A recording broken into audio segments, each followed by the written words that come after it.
কত ইয়াম্মি একটা খাবার, তাই না? আজকে আমার আম্মু এই খাবারটা রান্না করে আমাদেরকে খাওয়ালো।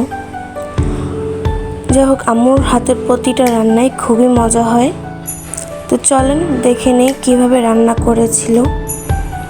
তো ফার্স্টে 1 কেজি দুধ নিয়ে নিলাম। আমরা আজকে 1 কেজি দুধের ফালুদা বানাবো। দুধ নিয়ে তারপর যে এটা ভালো মতো নাড়তে লাগলাম। এটা যতক্ষণ পর্যন্ত ঘন না হবে ততক্ষণ পর্যন্ত চুলায় দিয়ে রাখতে হবে, আর ভালো মতো নাড়তে হবে যেন নিচ থেকে লেগে না যায়। যাই হোক, কে কে ফালুদা পছন্দ করেন অবশ্যই কমেন্ট করে জানাবেন। আমি কিন্তু ফালুদা অনেক পছন্দ করি। যাই হোক, দুধ অন্য চুলাতে চড়িয়ে এই চুলাতে আবার একটু চা বানিয়ে নিলাম। চাটা আমি নিজেই বানিয়েছি, আর ফালুদাটা আম্মু বানিয়েছে।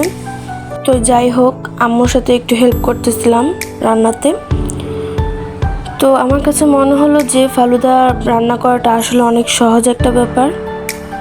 তো যাই হোক, যারা রান্না করেনি কখনো তারা অবশ্যই একবার রান্না করে দেখতে পারেন, খুব সহজ একটা রেসিপি। তারপর আমার দুধটা বলক দিয়ে আসছে, তো আমি আগে থেকে একটু কাস্টার্ড পাউডার আর সাথে একটু দুধ নিয়ে মিক্স করে রেখে দিয়েছিলাম। যখন বলক আসবে তখন এটা মিক্স করে দিতে হবে দুধের সাথে। তো মিক্স করে নিচ্ছিলাম আমি, ভালো মতো এটা দেওয়ার সময় মিক্স করতে হবে। তো যাই হোক, তারপর আমি অপর পাশে আরেকটা চুলায় সাবুদানা সিদ্ধ করতে চড়ালাম। কাস্টার্ডে সাবুদানা থাকলে কিন্তু আরও মজা লাগে বেশি।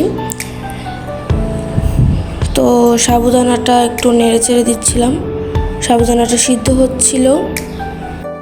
তারপর যে আমরা ওই দুধের মধ্যে চিনি মিক্স করে দিব, আর চিনি মিক্স করার পর একটু আবার নেড়ে চেড়ে দিতে হবে যেন চিনিটা তাড়াতাড়ি মিক্সিং হয়ে যায়।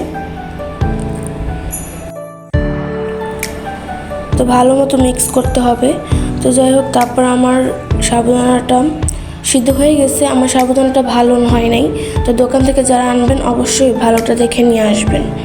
তারপর আমি ফল টল কেটে সাজিয়ে রাখলাম। এটা হলো নাশপাতি, আর এটা হলো বেদানা, এটা হলো আপেল, আর এটা হলো কলা, আর এটা হলো সিদ্ধ করা সাবুদানা। সব কিছু কেটে কেটে কুচি কুচি করে কেটে রাখলাম।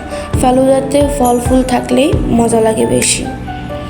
তারপর যাই হোক, আমি ওই দুধের মিশ্রণের সাথে এই চায়না ঘাসটা মিক্সিং করে দিব। এটা দিলে টেস্টটা একটু অন্যরকম হয়ে যায়, খুব মজা লাগে। তারপর ওই পাতিল থেকে বাটিতে শিফট করে দিলাম দুধের মিশ্রণটা। তারপর যে সিদ্ধ করা সাবুদানা ওইটা আমরা উপর দিয়ে দিলাম, আর সাথে সাথে মিক্স করতে হবে, নাহলে পরে মিক্স হবে না।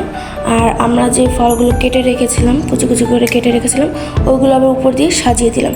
তো এই হলো আমার লাস্ট ফিনিশিং। আর ভিডিওটা ভালো লাগলে অবশ্যই লাইক কমেন্ট করে দিয়ে যাবেন, আর চ্যানেলটা সাবস্ক্রাইব করে দিয়ে যাবেন। তো আজকের ভিডিওটা আমার এই পর্যন্তই।